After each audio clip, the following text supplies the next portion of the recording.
Hello students, welcome back in the Cloud Computing and Data Center. Today we'll learn about the topic that is the infrastructure as a code and automations tool. Right? In short we can say IAC. Now what is the IAC infrastructure as a code? We can say કે આપણે last topic સમજ્યા હતા કે automations automatically એ work કરે without any human intervene without any human efforts right. પણ હવે આપણે આ જે ટોપિક સમજીએ છીએ infrastructure as a code we can say it's a manage and provision all infrastructure through code. Manage કરો અથવા તો એને પ્રોવિઝન કંઈ પણ તમે વર્ક કરો એ તમે કોડ થ્રુ કામ કરો છો through the manual processes right. Instead of the manually કરવા કરતાં એક સિમ્પલ કોડ આપણે રન કરીએ કે ઓટોમેટિકલી એ બધું વર્ક કરી શકે right.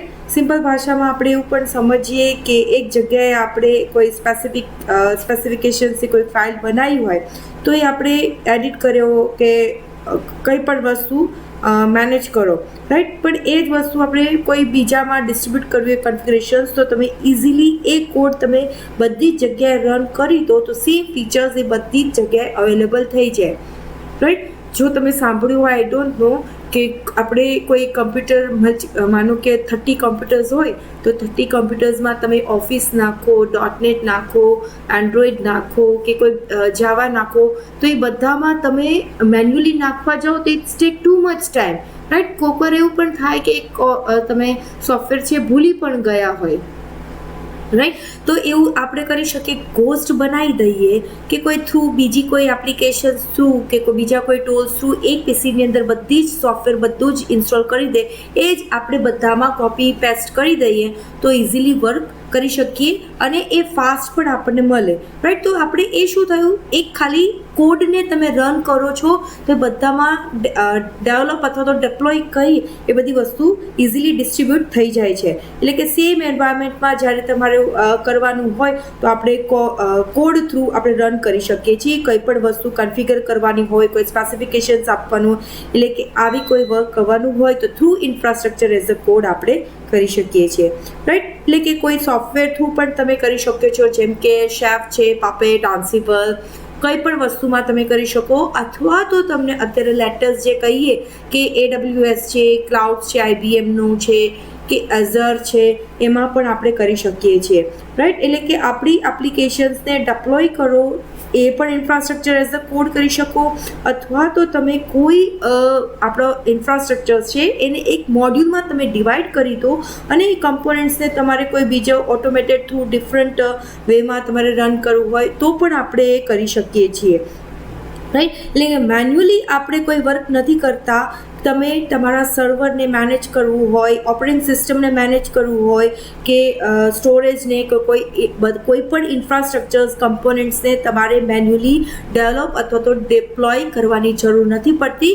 You have two just run a simple code to provide any such type of facilities in your hardware right. એટલે કે આપણું જે ફિઝિકલી ઇન્ફ્રાસ્ટ્રક્ચર છે એને તમે એક નાના કોડથી કે એક કોડથી આપણે ઇઝીલી વર્ક કરી શકીએ છીએ. તો આ હતું આપણું ઇન્ફ્રાસ્ટ્રક્ચર એઝ અ કોડ. એટલે કોઈ પણ વસ્તુ પહેલાંથી કહું છું કંઈ પણ વસ્તુ પ્રોવિઝન મેન્યુઅલી કે સર્વરને મેનેજ કરવાનું હોય, ઓએસને મેનેજ કરવાનું હોય, સ્ટોરેજને અધર કોઈ ઇક્વિપમેન્ટ્સને તમારે કરવાનું હોય, ડેવલપ અથવા તો ડિપ્લોય થ્રુ આપણે એપ્લિકેશન થ્રુ કરીએ છીએ, થ્રુ આપણે કોડ થ્રુ આપણે મેનેજ કરીએ છીએ right. So this are the simple meaning of the infrastructure as a code. Now will see approaches to IAC. There are the two types of the approaches. First is the declarative. As the name itself suggests, declarative. Declare કંઈક કરે છે મતલબ પહેલાંથી કોઈ desired state આપણને આપી દીધું છે કે સિસ્ટમમાં આવું કશું હોવું જોઈએ રાઈટ. જે તે કંઈ રિસોર્સિસ એને જરૂરિયાત હોય, એની કંઈ પ્રોપર્ટીઝ હોય કે કંઈ પણ ટૂલ્સ એને જે કંઈ કન્ફિગર કરવાના હોય એ આપણને આપી દીધા છે અને એ જ પ્રમાણે કરંટ સ્ટેટમાં આપણે કોઈ સિસ્ટમમાં અપડેટ કરવાના હોય તે પ્રમાણે આપણે મેનેજ કરીએ છીએ. સો ડિક્લેરેટિવ પહેલાંથી પ્રીડિફાઇન કરીને આપ્યા છે એ પ્રમાણે આપણે વર્ક કરીએ છીએ. ઇમ્પરેટિવમાં શું હોય કે એમાં જે કોઈ સ્પેસિફિક કમાન્ડ્સ આપણને હોય કે સ્પેસિફિક કોઈ ટૂલ્સ હોય કે કોઈ કોડ હોય તો એ આપણને સ્પેસિફિક કન્ફિગરેશન્સને અચીવ કરવા માટે આપણે એને જરૂરિયાત હોય છે. એ જે કમાન્ડ હોય છે એને આપણે એ પ્રમાણે એક્ઝિક્યુશન્સ કરવાનો હોય કે એની સિક્વન્સ કે એની કરેક્ટિંગ ઓર્ડર પ્રમાણે. જો એનો ઓર્ડર સિક્વન્સ તમે મેન્ટેન ન કરો તો એ પ્રમાણે એ ફોલો મતલબ કે વર્ક નથી કરતું. રાઈટ. ડિક્લેરેટિવમાં શું હોય કે જનરલી 5-6 માનો કે એના ટાસ્ક હોય કે આ બધી વસ્તુ એની જરૂરિયાત મુજબ સ્ટેટ્સ છે, પણ એમાં આગળ પાછળ થાય તો એને કંઈ ફરક નહીં પડે. પણ ઇમ્પેરેટિવમાં you have to follow the steps કે એ જે એક્ઝિક્યુશન્સ કરીએ છીએ તો એ કરેક્ટ ઓર્ડરમાં એ થવું જોઈએ. Right. So this are the declarative and the imperative. એની અંદર આપણે ડિક્લેરેટિવમાં ઓટોમેટિકલી પ્રોવિઝન હોય છે કોઈ ઇન્ફ્રાસ્ટ્રક્ચર્સને કંઈ મેનેજ કરવા માટે. કોઈ પણ ચેન્જીસને આપણે ચેન્જ કરીએ કોઈ પણ સ્ટેટને તો આપણને એ ટૂલ પ્રોવાઈડ કરીએ કે એ આપણને ચેન્જ કરી શકીએ છીએ.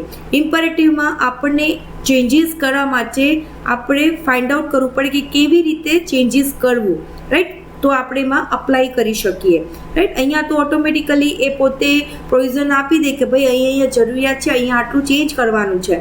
રાઈટ. પણ ઇમ્પેરેટિવમાં આપણને કહેશે અને આપણે એને કેવી રીતે ચેન્જ કરવું એ આપણા ઉપર આવે છે.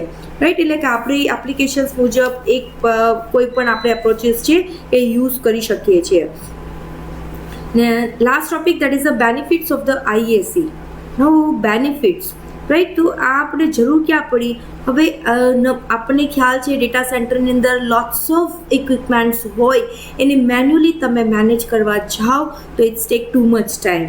રાઈટ. એટલા માટે આપણે ઓટોમેટિકલી થ્રુ કોડ આપણે એને રન કરીએ તો નોર્મલી જે ઇન્ફ્રાસ્ટ્રક્ચર્સ છે એને મેનેજ આપણે કરી શકીએ છીએ. રાઈટ. કારણ કે આપણને ખ્યાલ છે ડે બાય ડે ઘણા બધા ન્યૂ ચેલેન્જીસ આવતા હોય ડેટા સેન્ટરની અંદર. જે આપણે મેઇન વસ્તુ હોય કે આપણે એના પ્રોપરલી એફિશિયન્ટલી વર્ક આવતું રહેવું પડે. રાઈટ. તો એની અંદર પહેલી વસ્તુ આપણે જોઈએ કે બેનિફિટ્સમાં કે કોસ્ટ રિડક્શન. કોસ્ટ રિડક્શન્સ ઓફકોર્સ કે આપણે મેન્યુઅલી એકમાં ચેન્જ નથી કરતા, થ્રુ કોડ આપણે એને રન કરીએ છીએ કે એરર જે છે એ પણ રિડ્યુસ થઈ જાય છે, કન્સિસ્ટન્સી છે એ પણ રહે છે, એવું પણ આપણે કહી શકીએ. એટલે કોસ્ટ છે એ રિડ્યુસ થઈ જાય છે કારણ કે મેન્યુઅલી આપણે નથી કરતા. Next is a increase in speed of deployment. એટલે કે આપણી જ્યારે પણ આપણી એપ્લિકેશન્સ કે કંઈ પણ તમે ન્યૂ ફેસિલિટીઝ એડ કરો છો, ડેપ્લોય કરો છો તો આપણે સ્પીડ અપ કરીએ છીએ કારણ કે આપણે કોડને રન કરાવી દઈએ એ ઇક્વિપમેન્ટ્સની અંદર એટલે એ પાછું એ વર્ક કરવા માંડે. રાઈટ. એટલે કે સ્પીડ અપ જે મળે છે કોઈ પણ વસ્તુને તમે ડેપ્લોય કરો છો ત્યારે એ પણ આપણે ઇઝીલી કોડ થ્રુ કરી શકીએ, IAC થ્રુ કરી શકીએ છીએ. Reduce error as we know કે it's work through the infrastructure as a code through જ આપણે ઇક્વિપમેન્ટ્સને આપણે રન કરીએ છીએ. રાઈટ. ઇન્ફ્રાસ્ટ્રક્ચર એટલે સમજો કે કોઈ પણ હાર્ડવેર ડિવાઇસ થયા. રાઈટ. ઇટ્સ નોટ સોફ્ટવેર કે એને તમે મેનેજ કરો છો. કોઈ પણ હાર્ડવેર ડિવાઇસને જ્યારે તમે પ્રોપરલી નંબર ઓફ ડિવાઇસને પ્રોપરલી સેમ એન્વાયરમેન્ટમાં હોય ને તો જ એ કરી શકે છે. જો એન્વાયરમેન્ટ બદલશે તો એના એન્વાયરમેન્ટ પ્રમાણે એને જુદું વર્ક કરવું પડશે, જુદો કોડ છે એ રન કરવાનો. Right. Next is the reduce the error. Of course human efforts નથી એટલે એરર પણ રિડ્યુસ થઈ જાય છે. Improve the infrastructure consistency as I told you earlier કે ઇમ્પ્રૂવ આપણે જે ઇન્ફ્રાસ્ટ્રક્ચર એક સેમ ટાઈપનું એન્વાયરમેન્ટ હોય તો એ જ એન્વાયરમેન્ટમાં બધા સરખા હોય છે. રાઈટ. સો તમારે એક જ કોડ માનો કે આજે મારે કંઈક ફેસિલિટીઝને કંઈક ઇન્ક્રીઝ કરવું હોય કે એને સર્વિસીસને ઇન્ક્રીઝ કરવું હોય તો હું એકમાં રન કરીશ કોડ તો પછી એ ઓટોમેટિકલી અપડેટ બધા જ નંબર ઓફ જે પીસીસ જે સેમ એન્વાયરમેન્ટમાં હશે બધામાં એ અપડેટ થઈ જશે. Right. So it's improve the infrastructure consistency. And last is eliminate the configuration drift. એટલે કે આપણે જે કંઈ કન્ફિગરેશન્સ કરીએ છીએ તો બધાના સરખા થાય છે. રાઈટ. એટલે એમાં કંઈ કરવાની જરૂર નથી પડતી કે એમનો જે એમ હોય છે કે જે આ જ પ્રમાણે તમારું વર્ક થવું જોઈએ એના જે એન્વાયરમેન્ટ પ્રમાણે એ જ પ્રમાણે આપણે કન્ફિગર કર્યું છે. Right. So this are the benefits of the IAC. As I told there is a number of tools are provided in the market. તમે કંઈ પણ કરી શકો છો. આપણે શેફ છે જેમ વાત કરી, પપેટ્સ છે, ટેરાફોર્મ છે, AWS છે, રેડ હેટ, આન્સિબલ છે કે માઇક્રોસોફ્ટનું એઝર છે, કંઈ પણ આપણે લઈ શકીએ છીએ. Right. So this are all about the topic about the IAC, infrastructure as a code.